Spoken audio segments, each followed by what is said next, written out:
What is up, everybody? Hobby with Cage, episode 246. A little extra energy this morning in the voice. I don't know if you can tell. It's happy to be jumping on and recording with you guys. Episode today brought to you by Arena Club and Bleecker Trading. As always, the best sponsors in the game. I posted a story today. Sponsorship's on my brain. If you want to sponsor me, I could be bought basically for a number 2 meal at Chick-fil-A. So throw that out there. But more importantly, if you saw the topic, if you saw the subject, if you saw that and that drew you in, I'm feeling a kind of way this morning. I really am. And I'm going to tell you the backdrop of it, right? It's the overall stock market, the overall market itself. And my daughter and I were watching a television show last night. It was taking place in the 50s, and somebody won $1,000. And my daughter said, well, what's $1,000 worth? What would that be like winning today? And I said, about 15 grand, and it had me thinking, and I started looking at what's today's dollar worth compared to, 5 years ago, 10 years ago. I watched a little CNBC this morning, and a couple of listeners, a couple of you guys sent me over some fun videos, some Michael Saylor stuff. Everybody's always sending me fun stuff, but it's funny. I woke up this morning and I've always been the contrarian voice, not just in the hobby, telling you when Jalen Hurts is doing good, sell his stuff. When Aaron Judge is doing good, sell his stuff. Take the profits. You can't go wrong locking in the profits, and that, the roller coaster can't just always go up. It's eventually got to go down. What goes up comes down. I try to preach that, and I'm never going to stop doing that, guys, because overall, I don't want anybody getting hurt. And if you take profits, you don't get hurt. You make money. You know what I mean? So, maybe we never hit the top tippy top. We don't time the market top perfectly, but you're also not going to, be stuck on the race to the bottom. That said, I'm like a dividend investor. I invest like an 85-year-old because I've just been expecting this bull market we've had since basically 2012, 2013 to revert back to that 07, 08. I'm somebody who was working during Too Big to Fail. So my wife was actually working at the company that was too big to fail. It colors your mindset. And you sit there and say, okay, well, when's the other shoe going to drop? When will we go back to that 07, 08? And it kind of tempers your expectations. It kind of pulls back some of, what your thought is. And it does color the way that I think about cards, especially when we have these bull runs. But I got to tell you, I've probably missed some real outsized gains because of it. By investing in Verizon instead of NVIDIA or Google or any of the other tech stocks that like my son would have just said, put money in Google. As a matter of fact, he did. Instead of opening cards on Fridays when he buys stocks, and I say to him, do you want cards or stock? Stock. What do you want? Google. He's built up a nice Google position at like $140 a share because, you buy dips, you buy the whole deal. And, he's up over 50%, like 60% on Google. I'm not up that on my Verizon, I'll tell you that much. And I'm doing fine. And I'm okay with that because I don't want to, but it now hasn't come for like a decade. We're at a nice sustained, maybe more than a decade, nice sustained bull market. And it had me thinking this morning, if you do it the right way, can the bull market continue? Do I have to say it's a Kobe pump? And it really did change kind of where I'm thinking, what I'm thinking about. The Wharf posted a great thing yesterday about Tom Brady being the next kind of what you see with Jordan, that's going to happen. And it had me thinking about, you can be bullish. You don't need to mess with the bull market. You don't need to say, oh, it's all going to come crashing down. Now, prospecting, when you add that on top and you layer in like a little bit of a gamble on it, right? Okay. Some of the more expensive stuff that's not numbered, that's, younger guys, your kabooms and your downtowns of unproven players that are selling for a significant amount of money.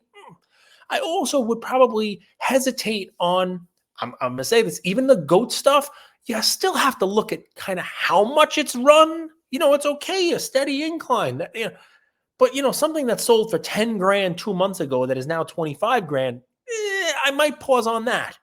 But I have no problem if you are bullish and I'm Michael Jordan, I'm Kobe Bryant, I'm GOAT stuff, I'm Messi, I mean, I watched another video of Messi scoring another goal. You got Argentina stuff happening. You got the World Cup.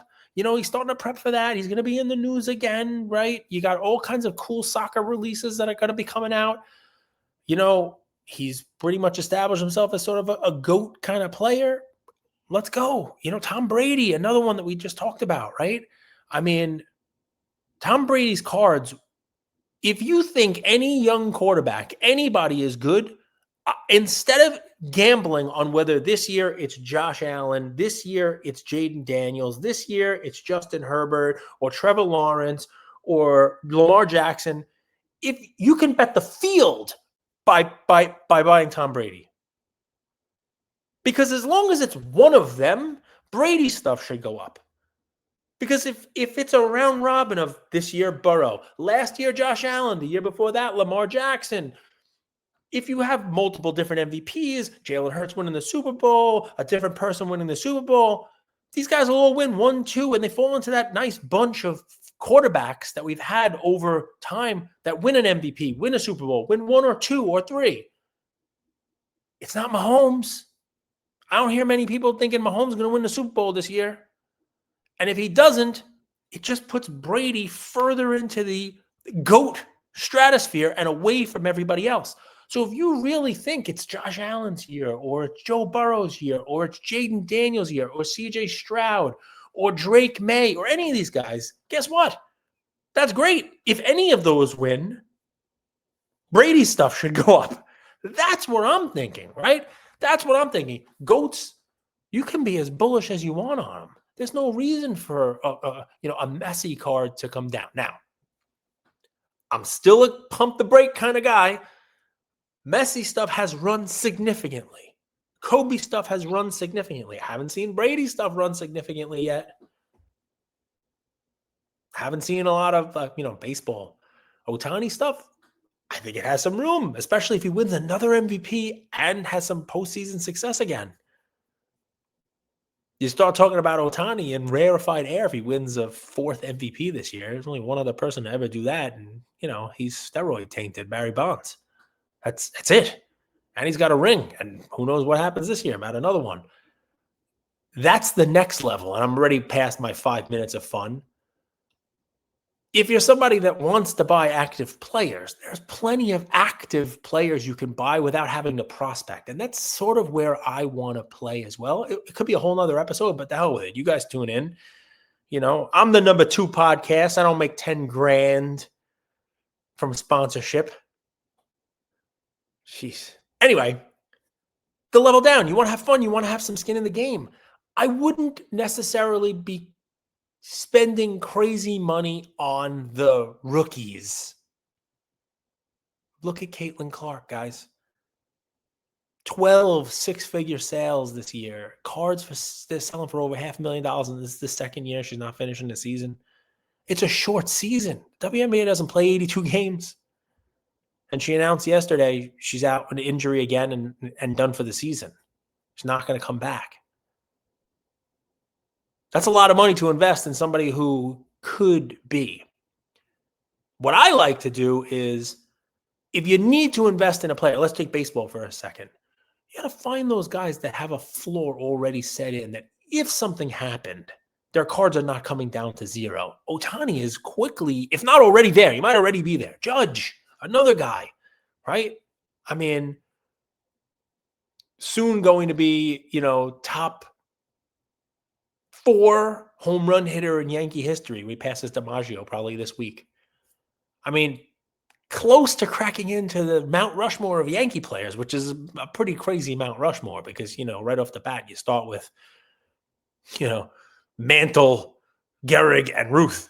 So, I mean, it's kind of hard to get the number 4 guy there because you got DiMaggio and Berra and Jeter and Mariano Rivera, blah, blah, blah. But you understand where I'm going with it, right? I mean, Steph Curry's still playing.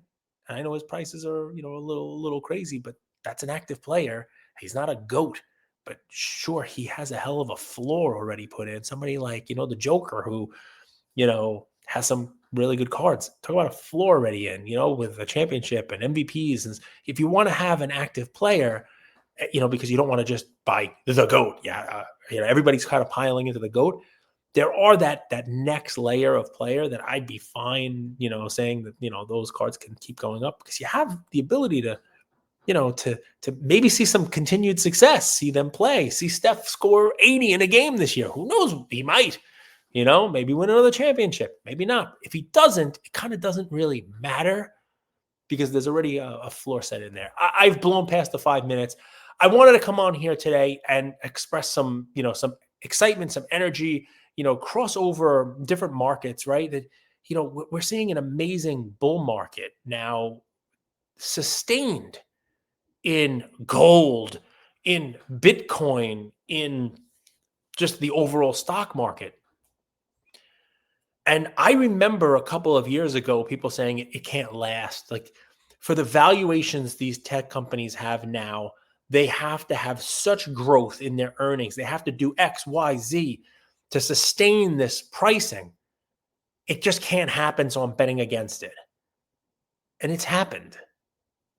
So when I look at that and I see kind of that evidence that's out there that, you can have this growth, while it's okay to sell, it's okay to take your profit. You know me, anybody who's listened to me for 1,200 and something episodes now knows that I will never stop saying that.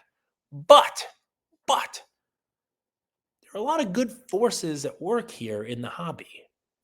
There are a lot of reasons to think that we can continue this roller coaster up, that the market can continue to climb.